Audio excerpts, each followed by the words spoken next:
Ninguém, nem eu, nem você, nem o evangélico, nem o católico, nem o espírita, nem o budista, nem o livre pensador, nem o cético, o ateu, ninguém quer passar pela tempestade. A tempestade, quando vem, ela sempre faz um grande estrago, e nós não queremos a tempestade. E a tempestade, ela faz muitas vezes um barulho muito forte, e nós não queremos a tempestade. Agora, por não querer a tempestade, não quer dizer que elas não vão surgir na nossa vida. É inevitável a tempestade na vida do homem, da mulher, seja ele quem for, independente do seu grau de instrução, do seu credo religioso, a tempestade ela é inevitável. Então o problema da nossa vida, na verdade, nem é a tempestade.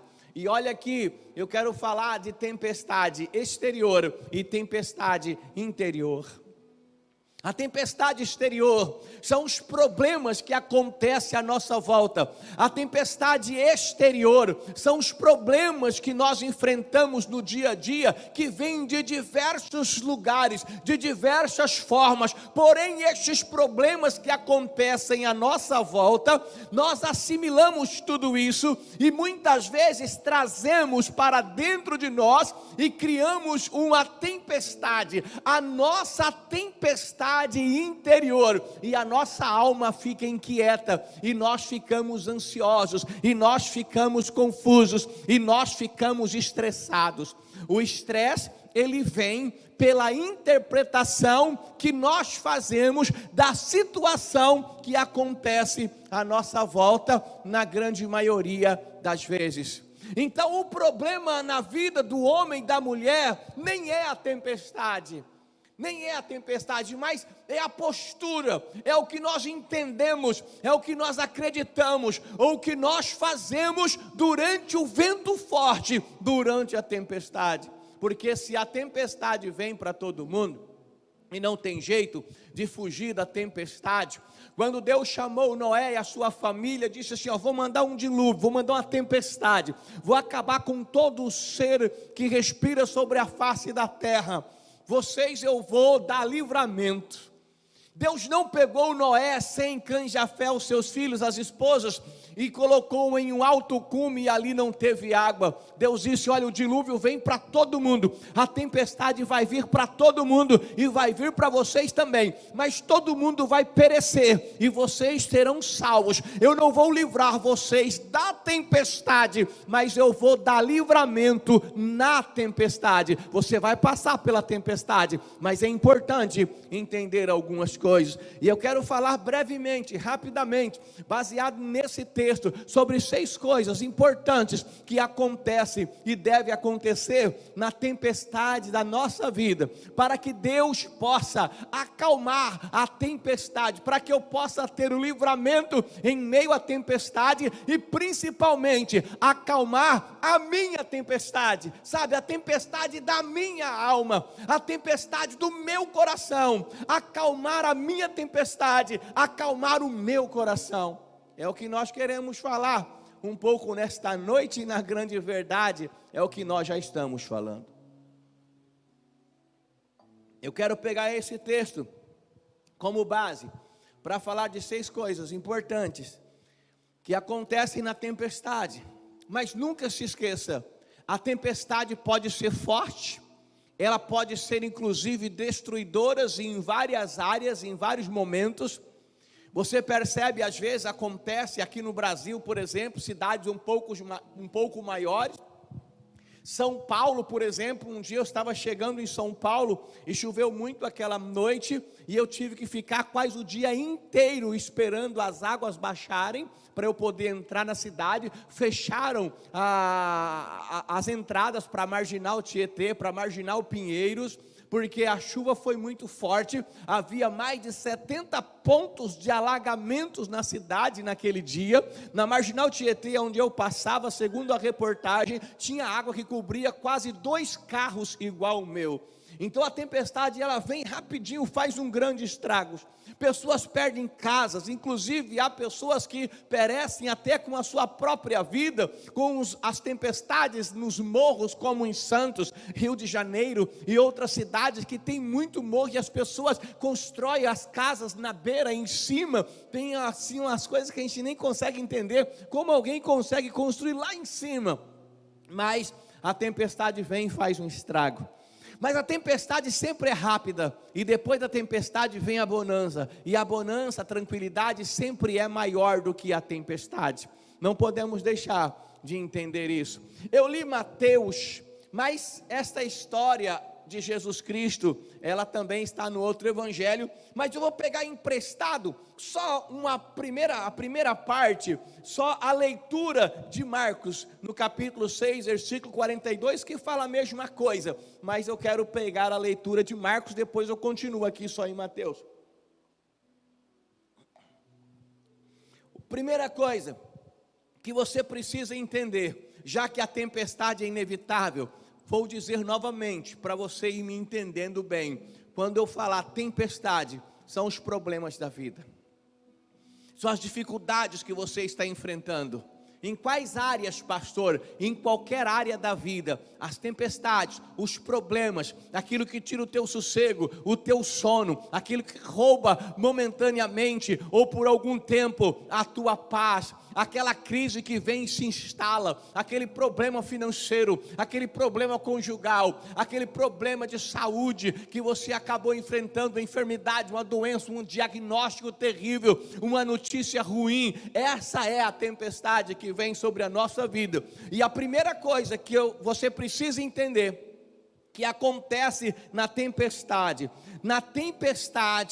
você que serve a Deus nunca estará sozinho. Diga bem forte: eu não estarei sozinho na tempestade, porque Jesus estará sempre ao meu lado. Aí eu leio assim em Marcos capítulo 6, versículo 48, e vendo-os, quem estava vendo-os? Jesus. E vendo-os, quem estava vendo? Jesus. Vendo-os, vendo quem? Os discípulos. Os discípulos foram para o mar alto, Jesus foi orar, já estava tarde, quando ele chegou, eles já tinham ido, mas Jesus olhou de longe, e vendo-os em dificuldades a remar, porque o vento lhes era contrário. Jesus viu eles remando e o vento era contrário, a tempestade era forte, a tempestade era difícil, eles estavam enfrentando um vento ao contrário, por volta da quarta vigília da noite. Isso quer dizer, a quarta vigília da noite começava, segundo os judeus, até hoje, né? Começa às 3 horas da manhã e vai até a aurora, que é às 6 horas da manhã. Então, nesse tempo de 3 horas, já era a quarta vigília da noite, mais de 3 horas da madrugada, Jesus olha e os discípulos estão assustados, e a Bíblia diz assim: e foi ter com eles, andando sobre o mar, e queria tomar-lhes a dianteira. Diz Marcos capítulo 6, versículo 48. Então precisa entender, os discípulos foram para a tempestade, o vento era contrário. Às vezes a gente caminha e luta e o vento é contrário. Você quer chegar daquele lado e você rema, e o vento, sabe, quando a dona de casa sabe o que eu estou falando, você vai varrer o quintal e o vento é contrário, você joga 3 para lá e o vento joga para cá, e fica aquela briga, e você às vezes não consegue, às vezes você desiste e fala: depois que o vento der uma maneirada, eu vou varrer esse quintal, porque o vento é contrário. O vento era contrário, os discípulos estavam sofrendo, eles estavam remando, eles estavam cansados, mas uma coisa é importante, já olhando para os discípulos e ver do que eles fizeram de importante. Eles estavam remando, era 3 da manhã, era mais de 3 da manhã, era difícil, tempestade forte, eles estavam assustados, eles estavam com medo, mas eles não haviam parado de remar. Tem que remar, tem que remar, tem que remar. Mesmo que o vento seja ao contrário, tem que remar. Se o vento estiver, como diz os antigos, né? Como é que está indo a vida? Está indo de vento em popa. É aquele vento favorável que bate na popa do navio e que leva você com mais facilidade. O vento é aquele que, nos barcos à vela, é o combustível daquela navegação, é o combustível. Mas se faltar vento, rema, porque o remo é o combustível. Na vida, não importa o que aconteça, não importa qual é a luta que você esteja passando, não deixe de remar. Na tempestade, não pare de remar. Está difícil, continue remando, porque você não está sozinho. Mas é importante que você reme de forma correta. Imagine aqui, eu sempre faço essa ilustração, né? Imagina eu um barco. Na verdade eu estou mais para uma canoa ultimamente. Mas imagina aqui um barco e a direção é lá. Então são 2 remos. Vamos colocar só 2 remos. Pode ter vários remos. E vai remando, a gente vai para a frente. Vai remando, a gente vai para frente. Mas tem gente que rema com remo só. Aí tem que ter muita destreza, porque senão você corre o risco de muitas pessoas que remam sem olhar a direção, de um remo só, e o barco dela, a canoa dela, começa a dar voltas. Tem gente que passa 10 anos, você encontra ele e fala: como é que está, irmão? Eu estou remando. Como é que está a vida? Eu vou remando. Mas aí o que tem melhorado? Está do mesmo jeito. Ele é a mesma pessoa, a mesma estrutura, o mesmo conhecimento, a mesma visão. Parece que parou no tempo, mas ele não deixou de lutar. Ele continua remando, mas com remo só, e fica dando volta, igual o povo de Israel, que a Bíblia diz que eles começaram a dar volta, e Deus chegou e falou: chega de rodear montanhas, vocês não vão chegar a lugar algum. Então, use os 2 remos. E falando aqui com você, pega logo 2 remos importantes para a sua vida: remo da oração e remo da palavra de Deus. Ore e busque conhecimento da palavra de Deus. São remos que te levam no prumo, direto para a bênção de Deus, para a prosperidade. Quando Josué foi suceder Moisés, e ele estava assustado, amedrontado, a responsabilidade era muito grande. Ele falou com Deus: Deus, dá um segredo aí, mas manda um assim, aquela dica assim, fantástica, para eu caminhar bem. O que Deus disse para o Josué? Não tenha medo, não te espante, eu estou contigo. Antes, tenha prazer na minha lei, na minha palavra, e nela medita de dia e noite. Então farei o teu caminho, prosperarei o teu caminho, e prudentemente te conduzirei. Um dos maiores segredos para o sucesso na vida do cristão é a oração e a leitura da palavra de Deus. Inclusive, colocar a palavra de Deus em prática. Buscar em primeiro lugar o reino dos céus e a sua justiça, e as outras coisas vos serão acrescentadas. E buscar o reino dos céus não é só vir para a igreja, é fazer parte do grupo que trabalha, do exército que trabalha para implantar o reino de Deus aqui na terra. Então esteja envolvido com as coisas de Deus e você vai ter sucesso. Não se preocupe, tente não ficar ansioso, tente em meio à tempestade confiar no poder de Deus.